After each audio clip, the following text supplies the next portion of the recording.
Ang buhay ay isang paglalakbay na puno ng pagsubok, pero sa bawat pagsubok ay natatagpuan natin ang ating lakas.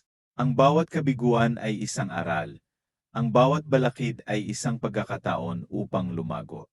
Tandaan, hindi laging tuwid ang daan patungo sa tagumpay, at ayos lang iyo.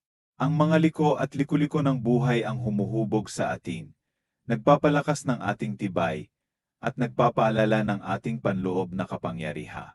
Higit pa ang kakayahan mo kaysa sa iniisip mo, at bawat araw ay pagkakataon para patunayan iyon sa iyong sarili.